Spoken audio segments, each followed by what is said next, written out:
My name is Lucy. I'm in my late 30s now, and for most of my adult life, I was known for being dependable.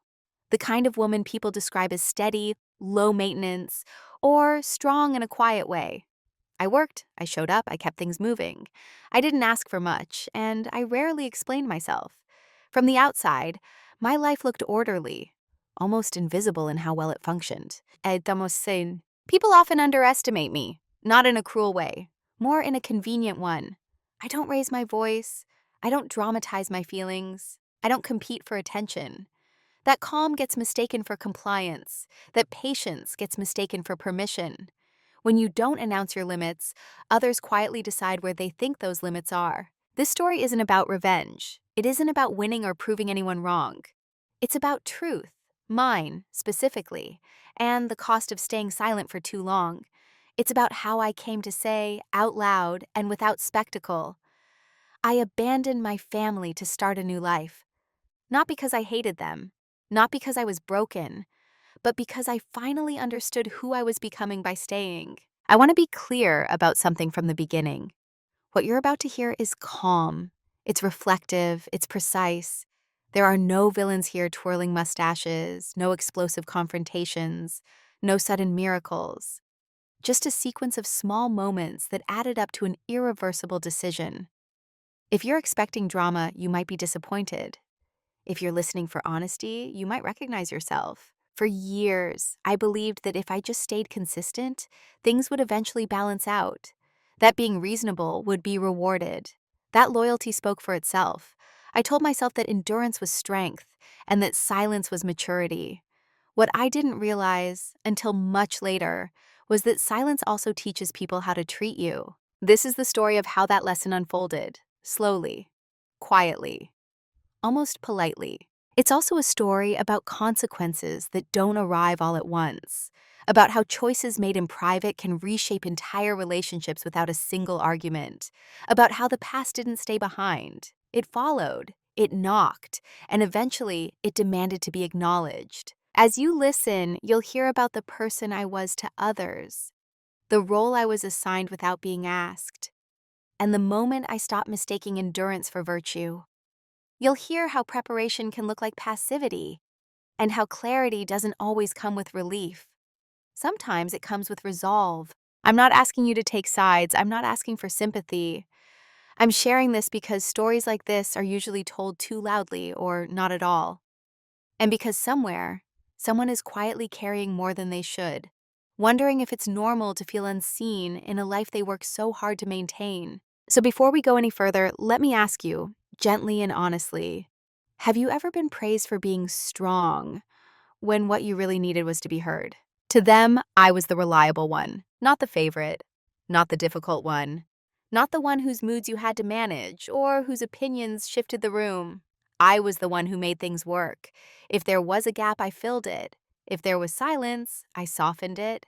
If something needed to be handled quietly, efficiently, without emotional mess, I was the obvious choice. I didn't arrive in my family as a force, I arrived as support. Over time, that became my definition. When people describe me from those years, they use words like practical, grounded, and low drama.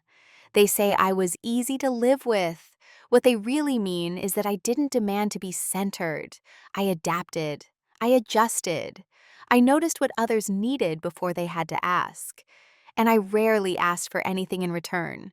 Not because I didn't have needs, but because I believed meeting them myself was a form of strength. In group settings, I was often the one listening while others spoke.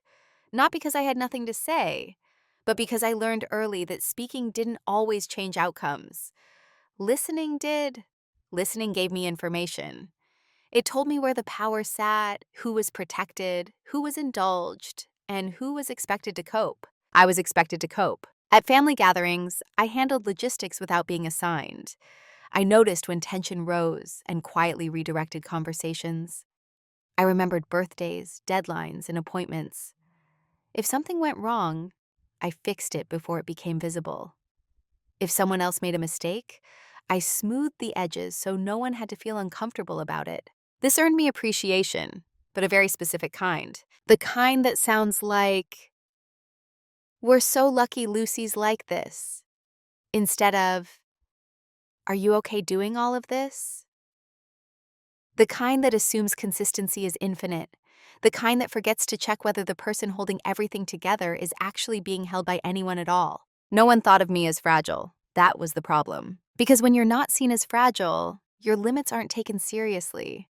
Fatigue gets reframed as resilience. Silence gets reframed as agreement. And your emotional interior becomes something others assume is stable by default, like a wall or a floor. I became infrastructure. And infrastructure, by definition, is invisible when it's working. I didn't resent this at first.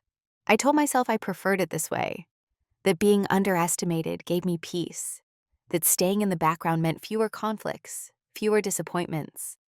I believed that if I stayed steady long enough, the people around me would eventually see the cost and step in. That belief lasted longer than it should have, because what I didn't understand yet was this: people rarely step in when a system works. They adjust to it, they lean on it, and slowly, without malice, they start to believe it exists for their benefit. I was the one who could handle it. That phrase came up often, sometimes kindly, sometimes casually, almost never with reflection. If there was emotional labor no one wanted to do, I could handle it. If there was tension no one wanted to name, I could absorb it. If there was disappointment that needed managing, I could carry it quietly so others didn't have to feel guilty. And because I didn't protest, the role solidified. It's important to say this clearly. No one woke up one day and decided to use me. There were no villains, no cruelty, just a long pattern of convenience layered over my own reluctance to disrupt harmony. I participated in my own invisibility. I thought being good meant being useful. I thought love was proven through endurance. I thought my value increased the more weight I could carry without complaint. What I didn't yet see was how one-dimensional I had become in their eyes. Not complex, not evolving, just dependable. Just there. Just assigned. And assignments, once given, are rarely questioned, especially when they benefit everyone else. At that stage of my life, I didn't feel angry. I felt responsible. I felt needed. I felt tired, but I told myself that was adulthood, that this was what stability looked like. I had no idea that this version of me, the quiet, capable, endlessly accommodating one, was already being taken for granted. Or that the smallest cut hadn't come yet. The first time it happened, it was so small that I almost missed it. That's what makes it dangerous. The way something can register as off without rising to the level of confrontation. No raised voices, no clear insult.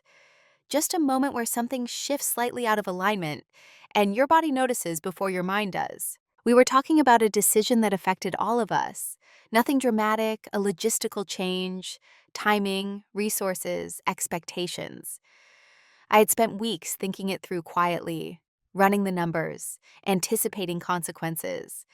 When I finally spoke, I didn't push. I framed it carefully, calmly. I even left room for disagreement. And then someone else spoke over me. Not aggressively, not rudely, just seamlessly. As if my sentence had reached its natural conclusion when it hadn't. The conversation flowed on without pause, without acknowledgement that I'd been mid-thought. No one circled back. I stopped speaking because interrupting the interruption would have made me the disruption. And I told myself it didn't matter. That was my point, probably. That it would come up again. It didn't. What stayed with me wasn't the interruption itself. It was the aftermath, the way no one noticed. The way the conversation concluded was as if I'd never opened my mouth at all. Later, when the decision caused problems, predictable ones, I mentioned gently that I'd raised a concern earlier. The response was confusion, blankness, a polite kind of disbelief. Oh, I don't remember that. Of course they didn't, because remembering would have required acknowledging that they hadn't been listening. That was the first cut. Small, clean, almost surgical. It didn't bleed, it didn't demand attention. It just marked something. I didn't confront it, I didn't bring it up again. I told myself that pointing it out would feel petty, that it would make me seem sensitive, or worse, self-important. So I absorbed it. I noticed, though, how easily it happened, how natural it felt for the group to move on without me, how quickly my contribution could disappear without friction. After that, similar moments started to stand out. Not because they were worse, but because they were familiar. A suggestion rephrased by someone else and praised as insightful. A concern dismissed as overthinking, only to resurface later as an urgent issue. A plan changed without consulting me, even though I was the one responsible for implementing it. Each time the pattern repeated, I noticed. I paused. I decided not to make it a thing. And each time the cut got a little deeper, not visibly, but internally. What surprised me most was how alone the awareness felt. It wasn't shared. No one else seemed to register the shift. From their perspective, nothing had changed. I was still helpful, still calm, still fine. From mine, something had. I started paying attention to who got space when they spoke, whose ideas were assumed to matter, who was allowed to revise their opinion without penalty, and who was expected to stay consistent. Consistency, I learned, was only valued when it didn't challenge anyone. I also noticed how often I preemptively softened my language, how I added qualifiers to my statements, how I made my contributions easier to ignore, thinking that politeness would make them more acceptable. It didn't. It just made them quieter. The first small cut wasn't about disrespect in the obvious sense. It was about dismissal without malice, about being overlooked, not because I was wrong, but because I was convenient to overlook. And the most unsettling part? Everyone else seemed genuinely unaware it had happened, which meant that if I wanted it to stop, I would eventually have to decide whether I was willing to be the only one who named it. At that point, I wasn't. I still believed silence was safer. I still believed staying agreeable preserved the connection. I didn't yet understand that silence also preserves patterns. And once a pattern forms, it doesn't need intention to continue. After the first few times, it stopped feeling like an anomaly. That's how normalization begins. Not with acceptance, but with familiarity. The moment you stop asking, was that okay? And start telling yourself, that's just how it is. I adjusted without realizing I was doing it. I spoke less in group discussions, but when I did, I made sure my words were polished to the point of being unthreatening. I waited for pauses that rarely came. I framed ideas as questions, so they wouldn't sound like assertions. I told myself this was maturity, choosing harmony over ego. In reality, it was self-erasure dressed up as cooperation. The dismissals didn't escalate. They didn't need to.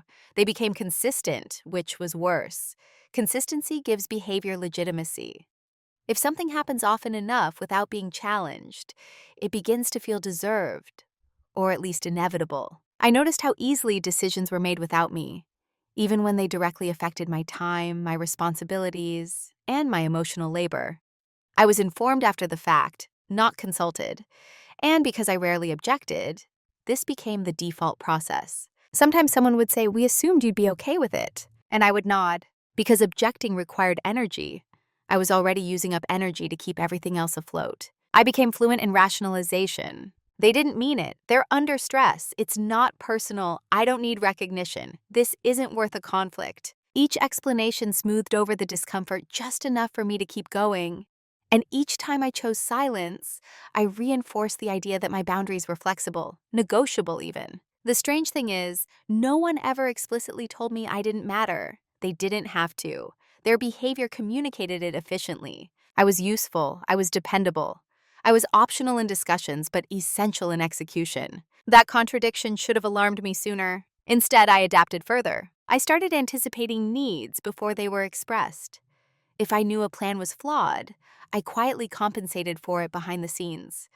If someone forgot something important, I covered for them. If a decision was rushed, I absorbed the consequences so others wouldn't feel the impact. This made me indispensable. It also made me invisible. Because when the outcome is smooth, no one asks who prevented the failure. I told myself that this was what love looked like in practice. That partnership meant absorbing uneven weight without complaint. That speaking up too often would make me difficult. And difficulty, especially in a woman like me, was something to avoid. I was praised for being understanding. That word started to feel heavy. Understanding became the expectation. My understanding was assumed. Others' accountability was optional. And still I stayed quiet. Not because I was afraid of confrontation, but because I believed that naming the pattern would make me responsible for fixing it. If I said something, I would have to manage the fallout. The discomfort, the awkwardness, the emotional recalibration of everyone else. Silence felt like the cheaper option. What I didn't yet grasp was the cumulative cost. Every time I minimized myself, I trained others to do the same. Every time I absorbed disrespect without response, I made it easier for it to repeat. And every time I told myself it didn't matter, I disconnected a little more from my own sense of worth. The disrespect wasn't loud. It didn't announce itself. It blended into daily life so seamlessly that calling it out would have sounded excessive. Until it wasn't. But by the time it reached that point, the pattern was deeply set. I had become the person who would always adapt. And adaptability, in the wrong context, becomes permission. There were moments, small, fleeting ones, where I considered speaking up, where I rehearsed sentences in my head that were calm, fair, and reasonable. But I never delivered them. Because I didn't want to be seen as the one who changed. Ironically, I was already changing, just not in a way anyone else could see. I was learning that respect, when unclaimed, doesn't maintain itself. It erodes quietly. And by the time you notice the absence, you're often already standing in the space it left behind. I didn't know it then, but I was being prepared for a role I hadn't agreed to play, one that required me to be endlessly reliable and endlessly small. The realization didn't arrive as a shock. It arrived as clarity. One evening, after a long day of solving problems that weren't officially mine, I sat alone and replayed recent conversations. Not emotionally, but structurally. Who spoke? Who decided? Who adjusted? Who absorbed the consequences? The pattern was undeniable. I wasn't a participant in the same way others were. I was a function. My role had been quietly assigned over time, reinforced by repetition and accepted by default. I was the reliable one, the one who would step in, the one who didn't need to be consulted because I would understand, the one whose preferences were flexible, whose time was elastic, whose emotional bandwidth was assumed to be infinite. I was not asked if I wanted this role. It was given to me because I fit it well. I started to notice how often decisions were framed after they'd already been made. The language was subtle. We've decided, or this is what's going to work best. My involvement came later, usually in the form of execution or adjustment. No one asked what it would cost me, because the role I played didn't include cost. It included availability. Once I saw it, I couldn't unsee it. I realized that when conflict arose, it wasn't resolved. It was rerouted toward me. When emotions ran high, I became the stabilizer. When someone else dropped the ball, I caught it.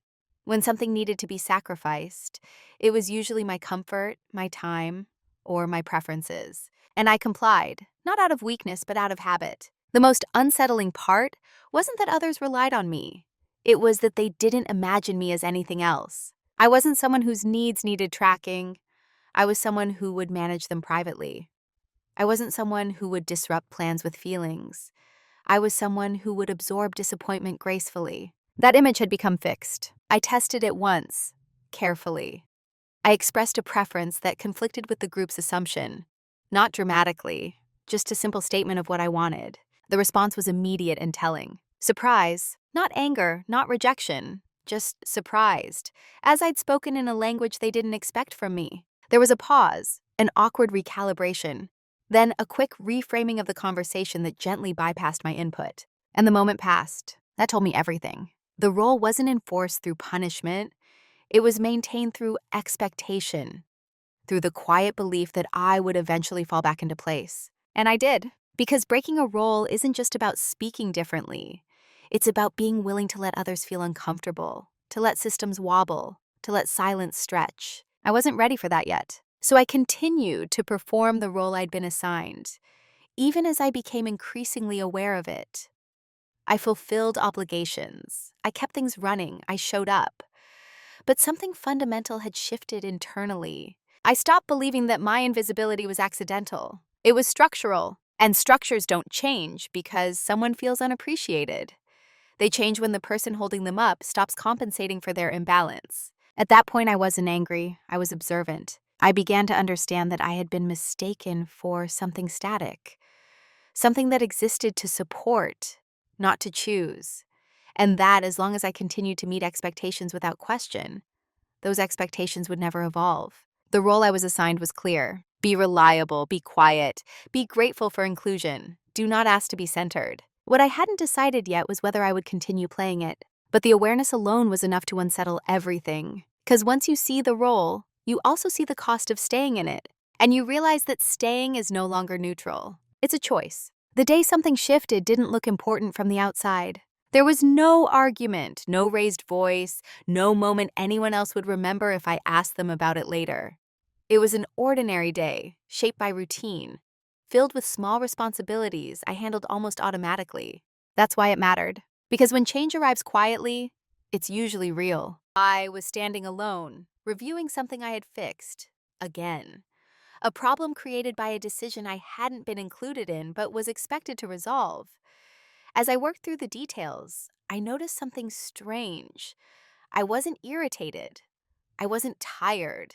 I wasn't even disappointed. I felt detached, not numb, clear. For the first time, my instinct wasn't to smooth the situation emotionally, to explain, to justify, to protect others from consequences. My instinct was simply to observe the mechanics of what was happening, as if I were outside the system instead of embedded in it. And from that distance, everything looked different. I saw how predictably I was relied upon, how confidently others assumed I would step in, how little consideration was given to whether I should. I also saw something else, something more uncomfortable. No one had asked me to carry this. I had volunteered again and again by never refusing. That realization didn't come with self-blame. It came with responsibility. Because if I had participated in creating this dynamic, then I also had the ability to change my position within it. That thought didn't bring relief. It brought weight. I understood suddenly that speaking up wouldn't be enough, not after so long. A single conversation wouldn't rewrite years of conditioning. Even if I explained myself perfectly, even if everyone listened, the structure would remain unless my behavior changed. And changing behavior meant allowing consequences. That was the shift. I realized I had been protecting everyone else from the discomfort of imbalance, while quietly absorbing it myself. I had been cushioning outcomes so effectively that no one ever felt the cost of their assumptions, including me. Standing there, I didn't feel angry at them. I felt honest with myself. I saw that as long as I continued to overfunction, the system would never correct itself. It had no reason to. My competence had become a buffer against accountability. That was the moment I stopped asking, "Why don't they see this?" and started asking, "What happens if I stop compensating?" The question wasn't hypothetical, it wasn't dramatic, it was practical. What would actually happen if I didn't step in? At first, the idea felt almost irresponsible, as if I were contemplating neglect rather than balance. That's how deeply the role had embedded itself in my sense of morality. But when I examined it more closely, I saw the truth beneath the guilt. Stepping back wouldn't create harm. It would reveal where harm was already being deferred. That distinction mattered. I didn't announce this shift. I didn't share it with anyone. There was no declaration, no boundary-setting conversation, no emotional processing out loud. I simply decided, quietly, that I would stop preventing consequences that weren't mine to manage. That decision felt small, but it altered everything. Because it changed how I moved through the world, how I listened, how I responded, how much of myself I automatically gave away. For the first time in years, my silence wasn't about endurance. It was about choice. I didn't feel powerful, I felt precise. I understood that this wasn't the end of anything. It was the beginning of a long internal recalibration, one that wouldn't be visible right away. And I also understood something else very clearly. Once you stop unconsciously maintaining a system, that system will eventually reveal its weaknesses. Not because you attacked it, but because you stepped aside. That day didn't change my circumstances. It changed my orientation. And from that point on, silence was no longer something that happened to me. It was something I used. After that day, my silence felt different. Before, it had been reflexive. An instinct shaped by habit, politeness, and the desire to keep things smooth. Now, it was deliberate, measured. I still spoke when necessary, but I stopped filling gaps that weren't mine to close. The difference was subtle but profound. I listened more than ever, but not in the way I used to. I wasn't listening for cues about how to help. I was listening for assumptions, for expectations left unspoken, for the moments when someone paused, clearly waiting for me to step in and take responsibility. And when those moments came, I didn't rush to fill them. At first, nothing dramatic happened. Conversations moved on, decisions were made, life continued. But there were small hesitations, brief, awkward pauses where the absence of my automatic response registered, even if no one consciously named it. I could see it in the way people glanced at me, then away, in the way plans stalled for a second longer than usual, In the meantime, tasks were half completed and left hanging. They thought I was tired. That was the first assumption. Then they thought I was distracted, or overwhelmed, or just having a phase. No one considered that I had changed my strategy, because to them, my silence had always meant the same thing: compliance. They didn't know that silence could also mean assessment. I began declining things without explanation. Not rudely, not dramatically, just a calm, "I can't take that on right now." No justification, no apology layered on top. I let the statement stand on its own. It made people uncomfortable, not because I was unkind, but because I wasn't managing their discomfort for them anymore. Some tried to negotiate. Some reframed the request, as if different wording might trigger my old reflex. Others waited, assuming I would eventually reconsider. I didn't. And still, I didn't confront anyone. I didn't list grievances or revisit old moments. I didn't demand recognition or renegotiate roles out loud. That wasn't the work. The work was internal, resisting the urge to over-explain, to soften, to compensate. The work was tolerating the silence when someone else dropped the ball and looked around for a rescuer. I let the silence stretch. What surprised me was how often others mistook this restraint for weakness. They spoke over me more freely. They made assumptions more boldly. They moved ahead without checking in, as if testing how much they could get away with. They didn't realize they were being observed. I wasn't retreating. I was gathering information. Every moment of dismissal told me something. Every overlooked detail revealed where responsibility had been outsourced to me. Every expectation left unmet showed me exactly how the system relied on my silence to function. I kept notes, not emotionally, but practically. Patterns, timelines, decisions made without consultation, outcomes that required my intervention to fix. I didn't correct them anymore. I let small consequences land. Nothing catastrophic, nothing harmful, just enough friction for reality to surface. And in those moments, I felt something unfamiliar. Not anger, clarity. I saw how much of my previous value had been tied to my willingness to absorb inconvenience. How quickly that value diminished when I stopped performing that function. That knowledge hurt, but it also liberated me, because it meant my worth had never been the point. Utility had. Once I understood that, I stopped trying to be seen differently. Instead, I focused on positioning myself differently. I conserved energy. I protected time. I redirected my effort toward things that strengthened my independence, rather than reinforcing my role. Outwardly, I was the same. Inwardly, I was preparing. And the more quietly I moved, the more others underestimated the shift. They mistook my restraint for disengagement, my calm for passivity. That misunderstanding gave me space. Space to think, space to plan, space to decide what I would no longer sacrifice. Silence had become a tool, not a shield and not a surrender. A lens. Through it, I could finally see the system clearly enough to step out of it. What they never noticed was how much I was learning. Because from the outside, nothing looked different enough to cause concern. I was still present, still calm, still participating just enough to appear unchanged. I hadn't withdrawn emotionally in any obvious way.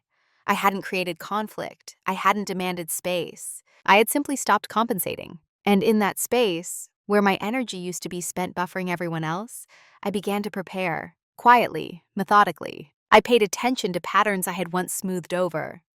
Who forgot what? Who assumed follow-through would magically happen? Who benefited most from my reliability without acknowledging it? I noted how decisions were made, who held authority in theory versus who exercised it in practice. I also started documenting things I had previously kept in my head. Dates, agreements, shifts in responsibility, financial details, promises made casually and later denied. Not out of bitterness, but out of accuracy. Memory, I had learned, is selective. Records are not. The small leather notebook I carried became a kind of anchor, not emotional, factual. It reminded me of what was real, not just what was convenient for others to remember. At the same time, I began strengthening parts of my life that had been neglected because they didn't serve anyone else. I reviewed my finances with fresh eyes, not just balances, but control, access, autonomy. I made sure I understood every account, every obligation, every dependency. I asked quiet questions. I read carefully. I didn't announce what I was doing. I updated skills I'd let stagnate because my energy had been diverted elsewhere. Certifications, knowledge, options. I invested time in things that didn't immediately benefit the group. No one noticed because they weren't looking for change in me. They were looking for consistency, and I still appeared consistent. What changed was my internal alignment. I stopped making decisions based on how much disruption they would cause others and started evaluating them based on whether they respected my future self. That was new. I also observed emotional dynamics more clearly. I saw how often empathy flowed in one direction, how accountability was distributed unevenly, how my calm presence had been used to stabilize situations I didn't create. I didn't resent this knowledge. I cataloged it, because resentment clouds judgment. Information sharpens it. There were moments when someone would casually say, "Lucy will handle it," and I would simply respond, "I won't be able to this time." No explanation, no follow-up, just the statement. The surprise never stopped, but still no one asked why. They adjusted, temporarily, poorly, and then moved on, assuming I would eventually resume my role. They didn't understand that I was watching how they adapted without me. Those moments were instructive. Some things collapsed quickly, others limped along. A few improved once responsibility was redistributed. Each outcome told me something important about where I was actually needed and where I had only been convenient. I began to see how much of my identity had been wrapped around being the reliable one, and how fragile that identity became when I stopped performing it. That fragility wasn't mine. It belonged to the system that had depended on my silence. I didn't announce my preparation, because preparation doesn't need an audience. It needs consistency. I didn't fantasize about leaving. I didn't rehearse speeches. I didn't threaten change. I built capacity. Quiet dominance isn't loud. It doesn't posture. It doesn't seek validation. It waits until movement is inevitable. And while they assumed I was still exactly where they left me, steady, available, endlessly adaptable, I was repositioning myself entirely. They never noticed the shift because it didn't interrupt their comfort. Not yet. But the groundwork was being laid, piece by piece, decision by decision, note by note. By the time anything felt different to them, the change would already be irreversible. Because what they never noticed was this. I wasn't preparing to argue. I was preparing to leave. The reveal didn't come from a confrontation. There was no overheard conversation. No secret message, no dramatic discovery that recontextualized everything in a single moment. What I uncovered arrived the same way the truth usually does, through quiet attention, patient cross-checking, and the willingness to look directly at what I had once avoided. It started with a simple inconsistency, a number that didn't align with what I remembered, a detail that had always been explained away with confidence, but never shown clearly. In the past, I would have dismissed the discomfort, trusted the explanation, told myself it wasn't my place to dig. This time I didn't. I followed the thread carefully. I asked neutral questions. I reviewed documents I'd previously skimmed. I compared what was said with what was written. What I found wasn't explosive, but it was definitive. I had less agency than I'd been led to believe. Decisions that directly affected my future, financial, logistical, structural, had been made without my informed consent. Not hidden exactly, but framed in ways that minimized my understanding while maximizing my compliance. No one had lied outright. They simply hadn't told the whole truth. And because I hadn't insisted on clarity before, the partial version had become sufficient. Sitting alone with that realization, I didn't feel betrayed in the cinematic sense. There was no rush of anger, no heartbreak. What I felt was something colder, steadier, certainty. I finally understood the leverage I'd been holding without knowing it. It wasn't power over anyone. It wasn't a secret I could weaponize. It was perspective, documentation, proof of contribution, proof of patterns, proof of imbalance. I saw clearly how much of the system depended on my continued participation, and how exposed it would be without it. That knowledge didn't make me feel triumphant. It made me calm. Because leverage, when understood, doesn't demand use. It simply changes the math. I didn't share what I discovered. Not with friends, not with family, not with the people most affected by it. The clarity was mine and mine alone. Mine. I also didn't confront anyone about it. Confrontation would have shifted the focus to emotion, to intention, to justify. And intention, I'd learned, was always easier to debate than impact. What mattered wasn't whether anyone meant to sideline me. What mattered was that they had, and that the structure allowed it because I had permitted it to. That was the hardest part to accept. Not that others had benefited from my silence, but that I had helped build the conditions that made it possible. Once I saw that, something else became clear. I couldn't unsee it. There was no version of the future where I could return to not knowing, where I could keep participating as if the ground beneath me hadn't shifted, where I could accept reassurances without verification. The private reveal wasn't about uncovering wrongdoing. It was about uncovering the truth. And truth, once seen, demands alignment. I spent the next few weeks recalibrating everything through this new lens. Every request, every expectation, every assumption made about my availability or flexibility. I asked myself one question repeatedly: does this require my sacrifice to maintain someone else's comfort? If the answer was yes, I paused. Sometimes I declined, sometimes I delayed, sometimes I simply didn't intervene. And each time the system strained just enough to confirm what I now knew. My presence had been compensating for structural imbalance. The clarity didn't make me reckless. It made me disciplined. I didn't rush. I didn't accelerate my plans. I didn't even change my tone. If anything, I became more neutral, more precise, less reactive. I was no longer operating from hope. I was operating from understanding. And that understanding carried a quiet finality. I knew then that there would be no dramatic turning point. No moment where everyone suddenly got it. No apology that could retroactively balance the scales. What I was preparing for wasn't a correction. It was an exit. Not in anger, not in secrecy. In alignment. The reveal was private, but its implications were not. Because once you see exactly how you're positioned and exactly what it costs to stay, you don't need permission to choose differently. You just need the resolve to follow through. There comes a moment when clarity stops being theoretical, when it's no longer about understanding or processing or gathering information. When the question shifts from what is happening to what am I going to do about it?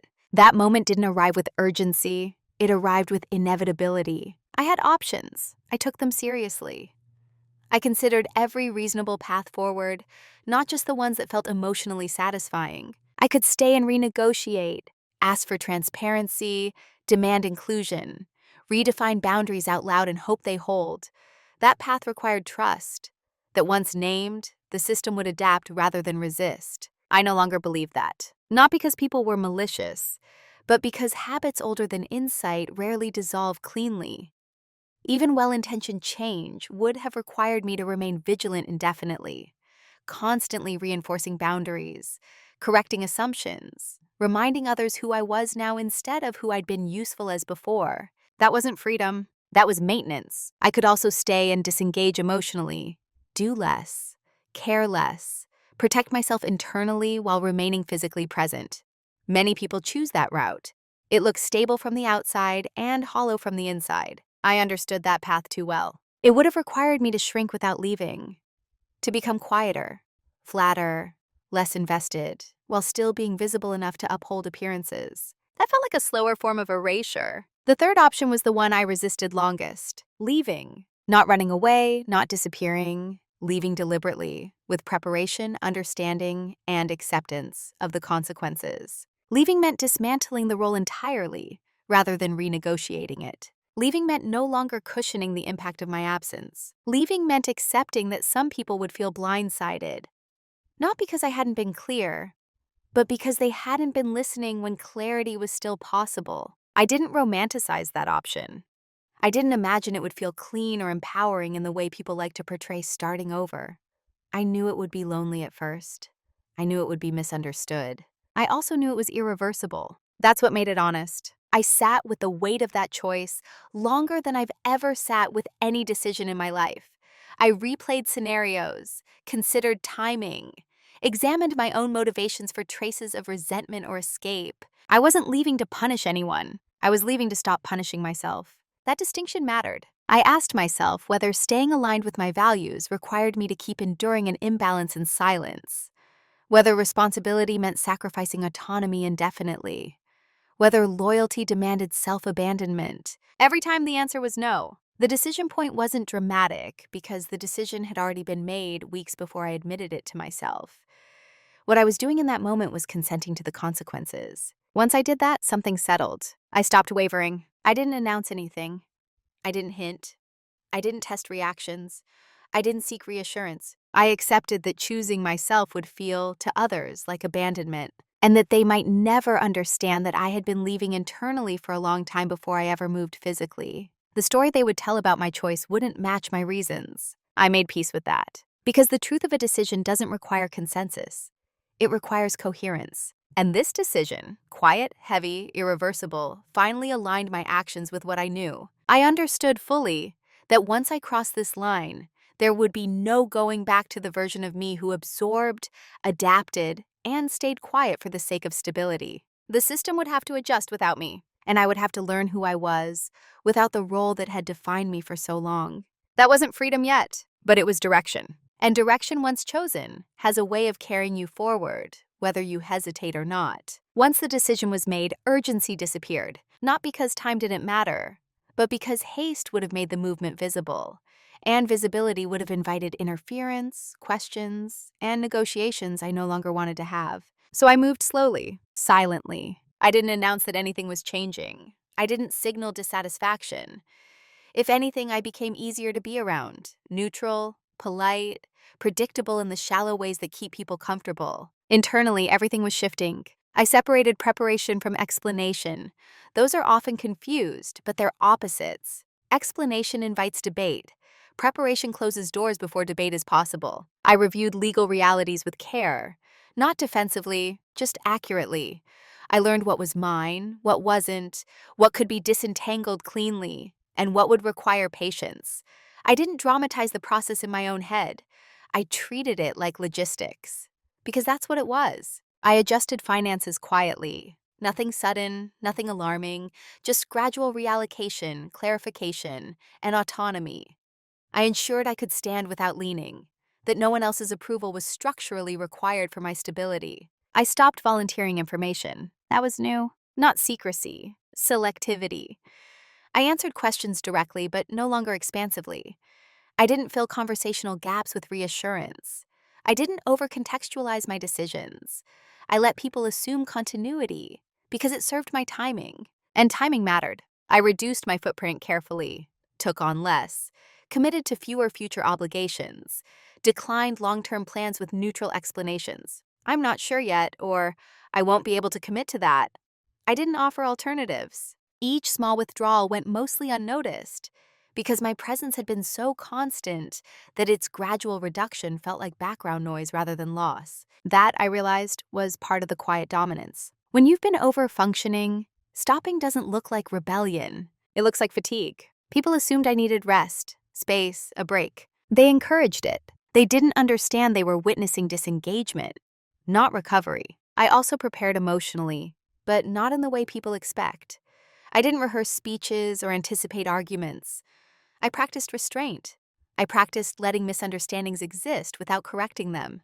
I practiced not defending my character in advance, because explanations are often attempts to control perception. I had done that long enough. What surprised me most was how calm I felt. Not relieved, not excited. Calm. I was finally acting in alignment with what I knew, rather than negotiating with it. That alignment removed internal friction I hadn't realized was exhausting me. I slept better. I thought more clearly. I stopped bracing. And still, no one noticed. That wasn't because the signs weren't there. It was because the people around me were used to benefiting from my steadiness, not tracking my well-being. As long as nothing disrupted their routines, my internal shift remained invisible. I let that be. I understood now that if I wanted a clean exit, it had to happen without emotional foreshadowing. No gradual conditioning, no soft launch of disappointment.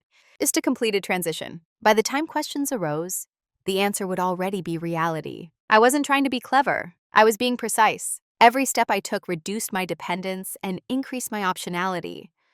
Every choice was reversible until suddenly it wasn't. And when that moment came, I would not need permission. I would already be standing somewhere else. Moving in silence wasn't about secrecy. It was about sovereignty, about reclaiming the right to act without managing everyone else's reactions in advance. By the end of that phase, the structure I once upheld was still standing, but it was lighter, less buffered, more exposed, and I was no longer inside it. I was adjacent, ready. The consequences didn't arrive with drama. They arrived in confusion. At first, it showed up in small ways: missed details, unfinished tasks, conversations that circled without resolution. Things that used to land smoothly began to wobble. Not enough to alarm anyone, just enough to irritate. People started noticing friction where there hadn't been any before. Deadlines slipped, plans required revisiting, Emotional tensions lingered instead of being quietly diffused. Someone forgot something important, and there was no invisible hand correcting it before it became inconvenient. I watched all of this from a careful distance. I didn't point out anything. I didn't say, "This wouldn't have happened before." I didn't step in to restore order. I let the system experience itself without me compensating for it. The first reaction was denial. People assumed it was temporary, that I'd step back in once I'd had enough rest, that this was a phase, not a shift. They spoke about me as if I were still functionally present, just momentarily unavailable. "Lucy will handle it later. We'll ask Lucy. She's usually good at catching these things." Each statement landed softly, and then dissolved when no action followed. That's when the tone changed. Confusion turned into frustration, not directed at me exactly, but at the absence of what I used to provide. People started scrambling in ways I had shielded them from for years. Responsibilities were redistributed clumsily. Decisions stalled. Minor problems escalated because no one absorbed them early. And still, no one addressed me directly, because addressing me would have required acknowledging how much I had been carrying. Instead, they spoke around the problem. They said things like, "Things feel harder lately," or "I don't know why this keeps happening." They framed it as bad timing, external stress, circumstances, anything but structural dependency. I remained calm, present, but not available in the old way. I responded when asked, but only to what was asked. I didn't anticipate, I didn't supplement, and that restraint made the loss visible, not as a dramatic absence, but as a gap no one quite knew how to fill. What struck me most was how impersonal the reaction was. The frustration wasn't about me, it was about inconvenience, about having to deal with things that had once been handled quietly, efficiently, without emotional cost. That told me everything I needed to know. The value of my presence had been measured in ease, and ease, once disrupted, reveals its source. Some people became sharper, shorter, less patient. They didn't lash out, they frayed. Their composure slipped without the buffer I'd provided. Others tried to recreate my role by assigning it to someone else. That didn't last. The role required a specific kind of emotional tolerance, one that can't be transferred through instruction. And a few, very few, began to notice something deeper. They noticed that the atmosphere had changed, that something foundational was missing. They couldn't name it, but they felt it. Still, no one asked the central question. What did Lucy stop doing, and why? Because that question would have forced reflection, and reflection at that stage was uncomfortable. So the consequences continued quietly, not as punishment, as exposure. The system was experiencing its own weight for the first time, and I was no longer inside it, redistributing the load. I didn't feel satisfaction watching this unfold. I felt confirmation. Confirmation that my presence had been essential, but not acknowledged. That my absence wasn't symbolic, it was functional. And I understood then that whatever came next, there would be no clean way for others to ease the discomfort without addressing the imbalance directly, which meant the next phase wouldn't be denial. It would be urgent. Urgency changes the temperature of a room. It doesn't announce itself loudly. It tightens conversations. It speeds up speech. It introduces a faint edge of anxiety into places where calm once lived. That's how I knew they felt it. The problems that had been brushed off as temporary stopped resolving themselves. The gaps widened, the improvisations failed. What had once been a manageable inconvenience began to feel like instability. And still, no one named the real cause. Instead, there were attempts to fix things, quickly, awkwardly, without examination. Meetings multiplied, messages became more frequent, plans were revised and revised again. People began reaching out to me more often, but the tone had changed. It wasn't curiosity, it was needed. At first, the requests were indirect, casual check-ins framed as concern. "Are you okay? You seem quieter lately." "Just wanted to make sure everything's all right." I answered politely, briefly, truthfully, but incompletely. "I'm fine. I've just been focusing on a few things." That was enough to soothe them temporarily. They mistook my composure for availability. Then the request became clearer. "Could you just take a look at this? We could really use your input here. You always know how to handle these situations." What they were really saying was, "Please come back into the role we never acknowledged assigning you." I didn't. I declined gently, without accusation, without explanation. That explanation, "I won't be able to. I don't have the capacity for that." No justification, no apologies layered on top to soften the refusal. That's when the discomfort surfaced fully. confusion turned into frustration, then into a kind of low-level panic. People began realizing, not consciously but viscerally, that the structure they relied on was no longer stable. They tried to accelerate the repair. There were conversations about resetting expectations, about communicating better, about working as a team. These conversations floated around me without ever landing on me directly. Because landing on me would have required an admission that the system had worked because I had been over-functioning inside it, and that admitting that now would raise an uncomfortable question. Why did it take my withdrawal for this to matter? I watched people cycle through solutions that all shared the same flaw. They required my participation to succeed, and that was when it became clear that it was too late. Not because reconciliation was impossible, but because correction would have required me to step back into the very position I had worked so carefully to leave. Any fix offered now came with an unspoken expectation. Resume the role, stabilize things, make this easier again. That wasn't repaired. That was regression. I felt no triumph in realizing this, only certainty. The window for quiet recalibration had passed. The moment when boundaries could have been adjusted without upheaval was gone. The only options left were escalation or exit. And escalation would have meant arguments, negotiations, emotional bargaining, cycles I no longer had energy to sustain. What they were experiencing as a sudden loss was actually a delayed impact. The impact of years of unacknowledged labor, of assumptions left unexamined, of silence mistaken for consent. I hadn't caused the instability. I had stopped preventing it, and that distinction mattered deeply to me. I saw then how panic seeks shortcuts, how urgency prioritizes relief over understanding, how people reach for what used to work instead of questioning why it worked in the first place. They weren't asking me to return because they finally saw me. They were asking because they needed the system to function again. That was the moment any remaining doubt dissolved. I knew that staying, even with new terms, would mean inheriting responsibility for fixing something I no longer believed in. And I also knew something else. Even if I explained everything perfectly, even if apologies were offered, even if intentions were clarified, the past wouldn't stay behind.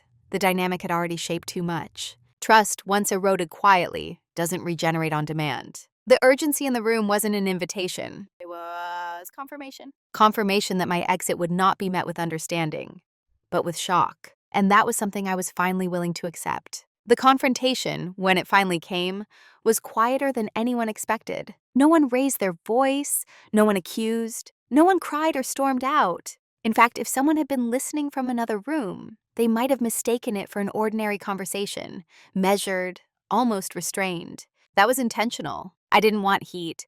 Heat blurs things, it invites defensiveness, turns clarity into conflict. I wanted understanding, even if it arrived too late to change anything. They asked me to sit down, not formally, not dramatically, just a pause in the routine that carried more weight than usual. I could feel the tension beneath the politeness, the sense that something needed to be addressed, named, resolved. They started carefully. They talked about how things had been off, how responsibilities felt unclear, how the dynamic had shifted. They spoke as if this were a mutual mystery, something that had happened to all of us rather than something rooted in a long pattern. I listened, really listened, because this was the first time I'd heard them describe the absence of my role, without realizing that's what they were describing. When it was my turn to speak, I didn't recount grievances, I didn't list examples, I didn't bring out the notebook or the timelines or the proof I'd collected. I didn't need to. I spoke simply. I said I had realized I'd been carrying more than my share for a long time, that I had done it willingly but not sustainably, that somewhere along the way my silence had been mistaken for endless capacity. I told them I hadn't left suddenly, that I'd been stepping back internally long before anything looked different on the outside. They tried to interrupt, not aggressively but reflexively, to explain, to contextualize, to reassure me that I was valued. I let them finish. Then I said something that changed the room. I know you value me, I said calmly, but value isn't the same as consideration. And consideration can't start now without pretending the past didn't happen. That landed. There was a pause, not the awkward kind, but the heavy kind. The kind where everyone realizes the conversation has crossed into territory that can't be smoothed over. They asked what I wanted. It was an honest question, and it deserved an honest answer. I told them I wasn't looking to renegotiate roles. I wasn't asking for new systems or promises. I wasn't seeking apologies or recognition. I told them I had already made my decision, that I was leaving. Not in anger, not as a threat, as a fact. The reaction wasn't explosive, it was disoriented. They asked if there was anything they could do to change my mind. I said no. And because nothing could have mattered, but because timing matters. And the moment for correction had passed quietly, long before urgency arrived. I explained that staying now would mean resuming responsibility for stabilizing something I no longer believed in. That I didn't want to be managed back into place or celebrated for endurance. I no longer wished to perform. I said I needed to choose myself without negotiation. There was sadness then, confusion, a sense of loss that hadn't yet found its language. But there was no argument. Because arguments require leverage, and I wasn't offering any. I wasn't asking for agreement, I was stating alignment. When the conversation ended, it didn't feel resolved, but it felt complete. I walked away without relief, without guilt, without triumph. Just steadiness. For the first time, my calm wasn't serving anyone else. It was serving me. After leaving, there was a period of quiet that felt almost unreal. Not the charged silence of conflict, or the hollow quiet of avoidance, but a neutral stillness. The kind that exists when there's nothing left to manage, no atmosphere to regulate, no expectations pressing in from all sides. At first, I didn't know what to do with that space. For so long, my sense of self had been oriented outward, toward needs, responsibilities, adjustments.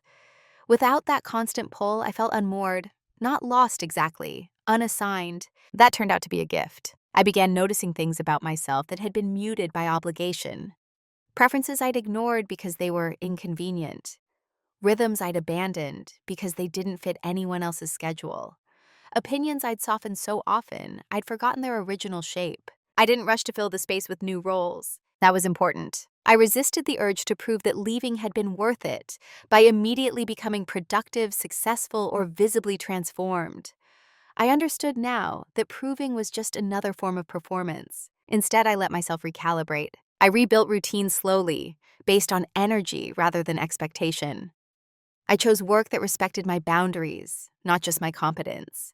I cultivated relationships that didn't require me to disappear in order to function. And I paid close attention to how my body responded. The constant low-grade tension I'd carried for years began to fade. My sleep deepened. My thoughts became less circular. I stopped bracing for interruption. I was still calm, but the calm felt different. It wasn't containment. It was easy. I also learned something difficult about identity. When you're known primarily for what you provide, stepping away can feel like erasing yourself. But over time, I realized that what I had thought was my identity was actually a role, and roles can be retired. What remained was not smaller, it was more precise. I became more selective with my energy. I said no earlier. I asked for clarity without apology. I no longer assumed responsibility for emotional outcomes I didn't create. Not because I'd hardened, because I'd become honest. I didn't carry bitterness with me. That surprised some people. They expected anger, or resentment, or some visible need to justify my choice. But bitterness requires rumination, and I had resolved things internally long before I left. That doesn't mean I forgot the past. It means I integrated it. I understand now how easily endurance can be mistaken for virtue, especially in people who are capable, composed, and generous. I understand how systems quietly assign roles, and how dangerous it is to accept them without consent. Most importantly, I understand myself differently. I am still dependable, but not at the cost of my autonomy. I am still calm, but not as a tool for others' comfort. I am still thoughtful, but no longer silent when silence serves someone else's convenience more than my own integrity. Who I am now isn't dramatic. It's grounded. I live with less noise, less justification, and far fewer unspoken expectations. I don't need to be indispensable to feel valuable.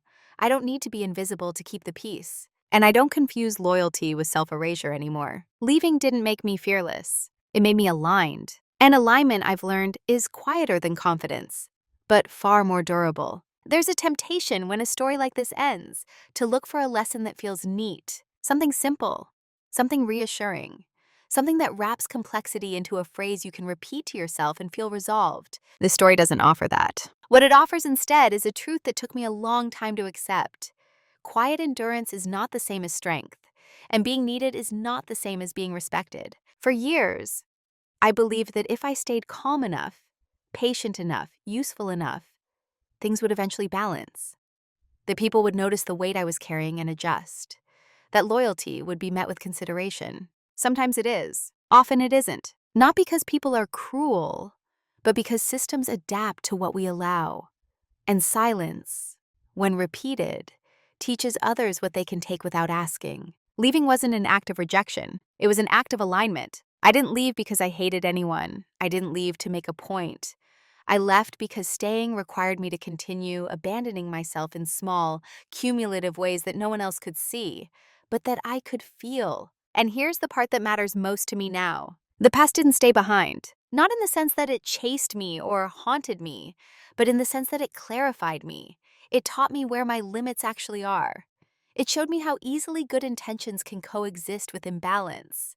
It reminded me that responsibility without consent eventually turns into quiet harm. I carry those lessons forward.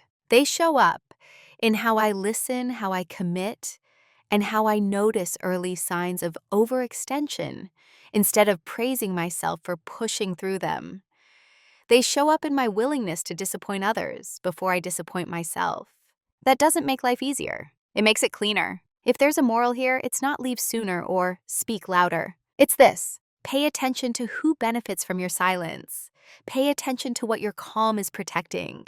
Pay attention to whether your reliability is being respected or simply relied upon. And ask yourself gently but honestly, if nothing changed, how long could I keep living this way without losing myself? Because sometimes the bravest thing you can do isn't to confront. It's to step away quietly, clearly, without needing permission. If this story resonated with you, I'd really like to hear your thoughts. Have you ever realized, slowly, almost too late, that a role you were praised for was costing you more than it should?